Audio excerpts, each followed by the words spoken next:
नमस्ते प्यारे किसान भाइयों और बहनों। आज हम आपके लिए लाए हैं एक और महत्वपूर्ण विषय, सेब की पत्तियों में अल्टरनेरिया लीफ स्पॉट। इस वीडियो में हम आपको डिटेल में बताएंगे कि ये बीमारी कैसे शुरू होती है, इससे कैसे पहचाना जा सकता है, दूसरे पेड़ों में कैसे फैलती है और इससे बचने और इसे नियंत्रित करने के लिए क्या क्या किया जा सकता है। दोस्तों, हम सभी को मालूम है कि सेब के पेड़ों में होने वाली बीमारियां उन्नत रूप यानी कि तेज़ी से बढ़ने लगी है। अल्टरनेरिया लीफ स्पॉट भी एक ऐसी ही बीमारी है जो सेब के पेड़ों पर असर डालती है।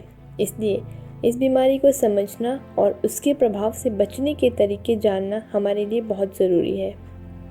देखिए, ये है सेब का पत्ता जिस पर अल्टरनेरिया लीफ स्पॉट है। ये बीमारी फंगस के कारण होती है जिसे अल्टरनेरिया माली एप्पल लीफ स्पॉट फंगस भी कहते हैं। इस बीमारी की पहचान ये ब्राउन रंग के दाग होते हैं जो पत्ते पर दिखते हैं, लेकिन सिर्फ दाग देखकर हम इस बीमारी को आइडेंटिफाई नहीं कर सकते। इसके अलावा और भी कई लक्षण होते हैं। अल्टरनेरिया लीफ स्पॉट से प्रभावित पत्ते पर आम तौर पर पहले छोटे छोटे घने और भूरे दाग दिखते हैं। जब ये दाग बढ़ जाते हैं तो उनके बीच में सफ़ेद से मादक यानी कि नेक्रोटिक इलाके भी दिखाई देते हैं। इसके साथ ही पत्ते में खुरदुरे सफ़ेद और हरे रंग के रिंग भी देखने को मिलते हैं।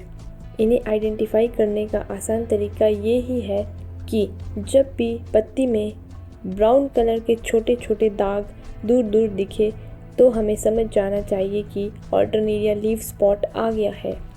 फिर जब किसी लीफ पर बड़े बड़े दाग दिखे, जैसे सभी छोटे दाग एक जगह इकट्ठे होकर एक बड़ा दाग बना रहे हों, तो हमें समझ जाना चाहिए कि मार्सोनिना ब्लॉच की स्टेज पहुंच चुकी है और यदि ये फैल गई तो इसके बाद पतझड़ लग जाता है। इस बीमारी के पनपने का कारण होता है हमारे एनवायरनमेंट का टेम्परेचर और रेनफॉल। इस बीमारी के लिए 25 डिग्री से 30 डिग्री टेम्परेचर पर यदि बारिश हो जाए और यदि वो कम समय में पत्ते से ना सूखे तो उसकी वजह से ये वायरस पनपता है।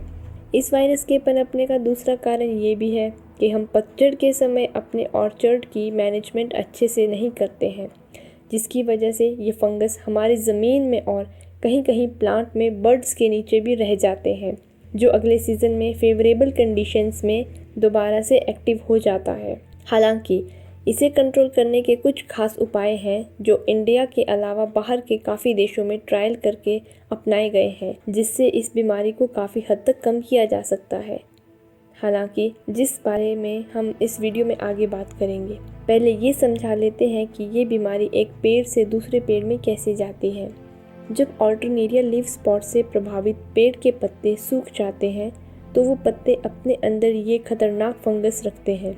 जब ये पत्ते गिरकर ज़मीन पर पड़े होते हैं तो बारिश के साथ ये फंगस और उसके स्पोर्स दूसरे पेड़ों तक पहुंच जाते हैं। ऐसे में ये बीमारी पेड़ से पेड़ में फैलती है। अब सवाल है कि कैसे हम इस बीमारी से बच सकते हैं और कैसे इसे कंट्रोल कर सकते हैं। अल्टरनेरिया लीफ स्पॉट से बचने के लिए हमें कुछ ज़रूरी कदम उठाने होंगे। हमें इस वायरस को रोकने के लिए सेब तुड़ान के कुछ समय बाद जब हमारे पेड़ों में पतझड़ लगता है उस समय हमें फोलियर एंड फ्लोर मैनेजमेंट करना चाहिए। फोलियर मैनेजमेंट और फ्लोर मैनेजमेंट का मतलब है कि हमें 10 से 15 किलो यूरिया की स्प्रे पेड़ों पर और साथ ही ज़मीन पर गिरे हुए पत्तों पर करनी चाहिए। इस स्प्रे को करने के कुछ दिनों बाद जब सभी पेड़ों से पतझड़ हो जाएगा तब हमें वो सारे पत्तों को इकट्ठा करके या तो फिर जला देना चाहिए या फिर अपने पौधों से दूर कहीं बड़ा सा गड्ढा बनाकर उन्हें डिकम्पोज कर देना चाहिए। डिकम्पोज करने के लिए बाज़ार में वेस्ट डिकम्पोज़र के नाम से एक ऑर्गेनिक प्रोडक्ट मिलता है। आप उसका कल्चर तैयार करके इन पत्तों पर स्प्रे करेंगे तो ये अच्छे से डिकम्पोज हो जाता है। हमें हमारे जो प्रूनिंग से निकला हुआ वेस्ट है उसे भी इसी तरह से डिकम्पोज कर देना चाहिए। इसके बाद इसको रोकने की दूसरी स्टेज हमारे पौधों में पेटल फॉल होने के 1 मंथ बाद आती है। पेटल फॉल होने के बाद हमें सेब के पेड़ों को रेगुलर चेक करते रहना चाहिए। अगर हमको किसी पेड़ पर बीमारी के लक्षण दिखते हैं तो तुरंत उस पेड़ पर अटेंशन देनी चाहिए। फंगीसाइड स्प्रे का इस्तेमाल करके हम बीमारी के प्रभाव को कम कर सकते हैं, इसलिए हमें पेस्ट कंट्रोल एक्सपर्ट से सलाह लेनी चाहिए। हमारे प्रदेश की रिसर्च यूनिवर्सिटी नौनी सोलन के स्प्रे स्केड्यूल के मुताबिक हमें पेटल फॉल पर कार्बेंडाजिम प्लस फ्लूसिलाजोल, जो लस्टर के नाम से मार्केट में आता है, उसका 160 ml 200 लीटर पानी में डालकर छिड़काव करना चाहिए। साथ ही वॉलनट स्टेज पर टेबुकोनाजोल प्लस कैप्टान, जो शमीर के नाम से मार्केट में आता है, उसका 500 ml 200 लीटर में मिलाकर स्प्रे करनी चाहिए। इस स्प्रे के 20 दिन बाद हमें फिर से कार्बेंडाजिम प्लस फ्लूसिलाजोल, जो लस्टर के नाम से मार्केट में आता है, उसका 160 ml 200 लीटर पानी में डालकर छिड़काव करना चाहिए। और इसकी आखिरी स्प्रे सेब तुड़ान से 20-25 दिन पहले मेटिरम प्लस पायराक्लोस्ट्रोबिन, जो कि मार्केट में कैब्रियोटॉप के नाम से आता है, उसका छिड़काव 200 ग्राम 200 लीटर पानी में करना चाहिए। ये सभी स्प्रेज के नाम और कंपनीज के नाम नॉन यूनिवर्सिटी द्वारा प्रमाणित स्प्रे स्केड्यूल से ही बताए गए हैं।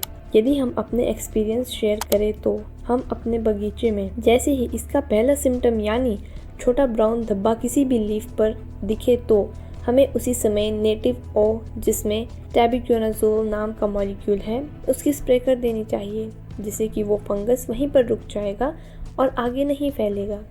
ये हमने अपने बगीचे में प्रैक्टिकली करके देखा है। परंतु यदि हम नेटिव ओ जैसे मॉलिक्यूल को लेट यानी सेब तुड़ान से 1 महीने पहले करते हैं तो वो सेब के पेड़ों में इथेरल रिलीज को स्लो कर देता है, जिसकी वजह से कलर आने में प्रॉब्लम होती है। ध्यान रखें कि फंगिसाइड का सही तरीका और समय पर इस्तेमाल करने से हम फंगस को फैलने से रोक सकते हैं। ये था हमारा आज का वीडियो अल्टरनेरिया लीफ स्पॉट के बारे में। अगर आप इन प्रिकॉशंस को अपनाएंगे तो आप अपने सेब के पेड़ों को स्वस्थ रख पाएंगे और बेहतर पैदावार हासिल कर पाएंगे। यदि आपका कोई सवाल हो या आप हमें कोई सुझाव देना चाहते हो तो हमें कमेंट सेक्शन में ज़रूर लिखें। और हाँ, अपने दोस्त किसान भाइयों और बहनों के साथ ये वीडियो शेयर ज़रूर करें। धन्यवाद।